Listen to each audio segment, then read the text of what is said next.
Hey, what's up? It's another episode of Watch You Strappin. These are not watch reviews, they're just quick wristwatch check of the day with a strap of choice. And if it's something new, I'll probably show it. I will show it on its OEM strap option first and then go from there. And today, this is most definitely new. This is a new acquisition. As you can see, it is a Grand Seiko, my first one. Who knows if it'll be the only one, but it is something that I've actually been seeking for a while, and it is on its own factory strap or bracelet right now. It's basically an oyster style bracelet, and it does come with a clasp that is similar to what you might find on a Marine Master 300. So it does have a ratcheting system that will extend this, which is perfect for if you actually will use this over a dive suit. But as a on-the-fly micro adjust is pretty good too. You have to just lift this part of the clasp. I think they call this a clamshell, but this part was the GS is on. You just flip it up high enough, and it'll loosen up the lock on the ratcheting, and it'll extend out, and then you can just simply press it back in, and it'll ratchet into a tighter position so it's comfortable for you, or for me rather. And yeah, I like that. I don't have to have it, and it is kind of chunky, but I'd rather have basically a toolless micro adjust than not to have one, just to have always have a nice fit. And this watch is on the larger side. I measured it at the bezel, which is basically, as you can see, in line with the case. Doesn't really extend out. It's pretty much at the same extent as the case. Let me see if I can find a better angle at that, but you can see that it doesn't really extend. So measuring that, I get 42.5. Places have listed this as 42.7, even 43, and I would say it wouldn't be too far off to say that this is basically a 43 millimeter watch. But much like the SKX, which isn't a true 43, but basically you can consider it as a 43, it measures approximately between 42 and a half or 42.7 ish, somewhere in the middle, just shy of 43 millimeters. But as many people know, that watch wears incredibly well, as do many Seiko dive watches. They generally tend to have a bit of a larger case size, but they do wear very smaller, at least a millimeter or two than their specs might indicate. It's been my experience, and I think for many others, which is great. You can get some presence, but actually it's kind of pulled back just by the proportions of the dial to the bezel, and especially the case. They don't necessarily, they have ways to cut it, and so the mid case is not so thick. They will round over belly, cushion cut the cases as well, which adds to comfort, and the way they finish and polish the case as well also can mask some of the mass of the watch might otherwise exhibit.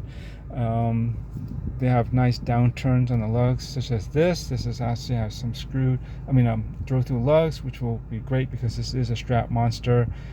Male end links, it is about 49-ish millimeters lug to lug, but with the male end links, they do tend to extend that out a bit to about, I think it should be around 51, but it does have a pretty good downturn, and it sits close to the case. And as I mentioned, hopefully the unboxing video should be up before this. It doesn't extend. Some male end links, even though they come, may angle down, they also could extend outwards a bit, outboard, and thus the top of the sides of the links can sometimes look like they're jutting out, and there's a little bit, could be a break in the flow between the end link or the case to those first set of links at the top where they meet. It'll make more sense if I use my other hand to illustrate, or you watch my video. But that doesn't happen here. It just kind of flows still, and it doesn't create any weird gap or jutting out effect on those first two outer links that are part of the bracelet that meet the case, or yeah. So what am I going to say? Yeah, so this, if I haven't mentioned, this is the SBGX115. There is a black dial version, which is SBGX117. These are 9F61 quartz powered dive watches, 200 meters. This is not a review, but I just wanted to give some quick specs so people know. 22 millimeter lugs, but I think that's proportionately correct for size of this watch. And I would say on wrist, I'm trying to back it up as much as possible, it probably wears, it could wear kind of, I think it wears pretty closer to a 42 millimeter watch, which is fine. It's perfectly wearable. You can see there's no wrist gap or anything. And I know in general there's been a trend to go downsize, and I'm on board with that too. I have smaller watches that are 39, dive watches that are 39, such as my Black Bay 58 bronze, and my Seiko 5303-1, the black dial version, is also 39. But actually, visually, the way it's done, it wears closer to a 38 and maybe even pushing 37 on wrist. So I can appreciate that, but I also appreciate a nice modern watch, dive watch as well. I didn't want everything to be petite, or not necessarily petite, but sub 40 millimeters in the vintage style and proportions. I like that a lot indeed, but I also like a modern proportions as well. I can appreciate both, and I don't feel that I necessarily have to or want to have everything under 40 millimeters. Even though that probably is generally a more perfect size for my wrist, I can totally do basically a 42 millimeters, I think, visually on wrist. And I think that's kind of the mid-range for most Seiko dive watches as well.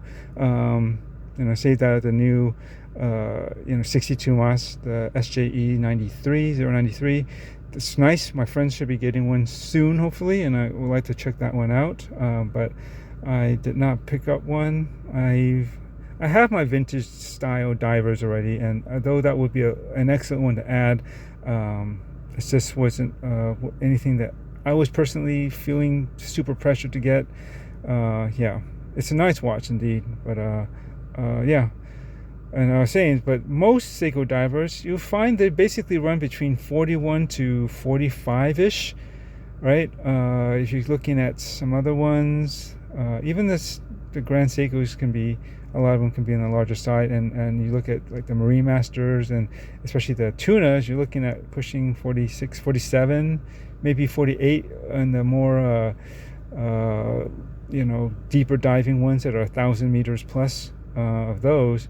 So for being basically 42.5, 43 millimeters is kind of a decent mid zone for the Seiko divers, and I can appreciate that.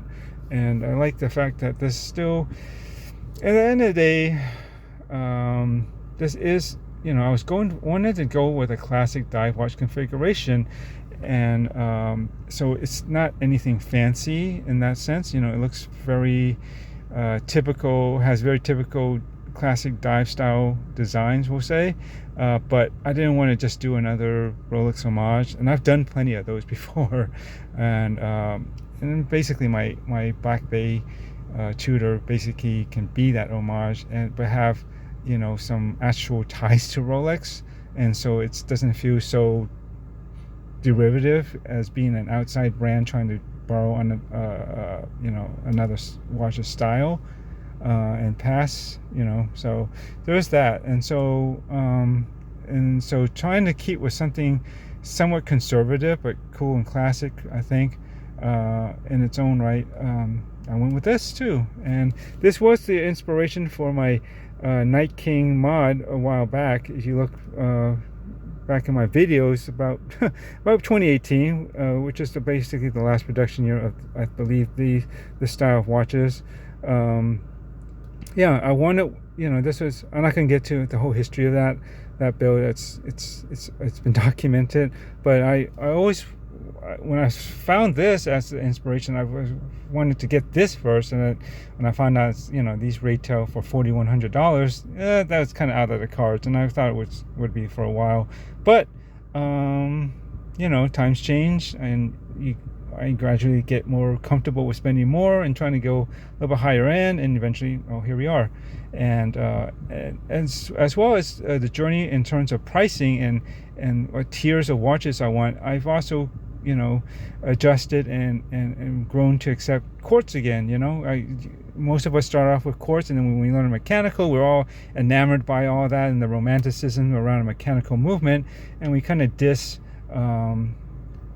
quartz movements as a result, I think. And I think unrightly so. Some of them can be cheap and, you know, nothing's fancy or spectacular, but they definitely put in a lot into a Grand Seiko 9F quartz movement, and there's a variety of them, and I'm not going to go into it, but it's not just your typical quartz movements for sure. And we'll leave it at that. And as such, I don't mind going back to adding a quartz piece or two into the collection. They definitely have a place. They're you know, virtually maintenance free. They're very accurate, and they're always pretty much ready to go. And it should be more robust than just about any mechanical watches out there. And so yeah, I mean, it's perfect for a dual dive watch especially.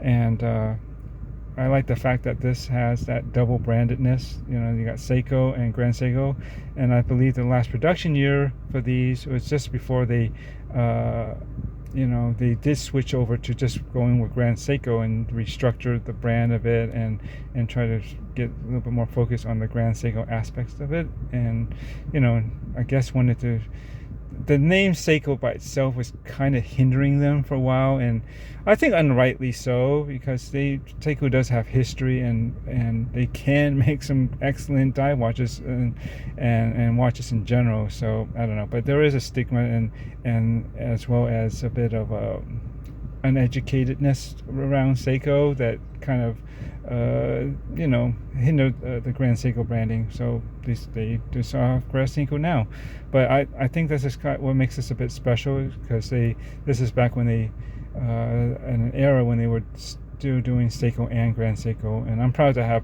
both on the dial. And I think it's kind of cool that this also has a no date, which is kind of a rarity if you think about in Seiko watches in general. They almost always have a date at least, and especially a lot of their divers. In some cases, they will throw in like an NH36 or something with a date complication as well. So to have this complete, much cleaner and more symmetrical with no date, I think is a good thing for this particular model here. This is not the only one they've done this with, and there are some other Grand Seikos that don't have a date, but on a whole, and especially from Grand Seiko or Seiko as an overall brand, to have a no date on their diver as well is kind of rare too. And I appreciate that this is something different from Seiko, and that's what I wanted to go with. I always like to go with something that is just not your typical traveled road for any brand or style of watches. I would say there is something unique and special about this one, in my opinion. Most people, they go in Grand Seiko, they're thinking spring drive, which I would love to have someday, but they are also known for the quartz 9F movements, which is very excellent. And as well as probably people would gravitate and think more of their dress watches, or maybe technically everyday pieces, and they think of like snowflake dials or something with a nice fanciful, you know, texture dial of some sort, and much more you know, Zaratsu kind of angle cuts and finishing, which this is not. And I don't mind that this is not your typical, I would say not your typical Grand Seiko you know, pick to go with. And who knows, I may go with something more typical someday, but I don't mind having this as my first Grand Seiko. And just in general, I think it's just different than what most people will have on wrists, from what I can tell. Yeah, so I don't want to ramble much longer than I usually do, but yeah, I just wanted to show this off, and yeah, this is definitely going to be on the wrist for a while, and going to make sure it's living up to its accuracy, of which should be no more than plus or minus 10 seconds a year, which is pretty amazing. And and we'll see that. But overall, yeah, definitely look forward to showing you more of this watch, and of course the other ones that I still have in my collection. So thanks again for watching, and enjoy your watches.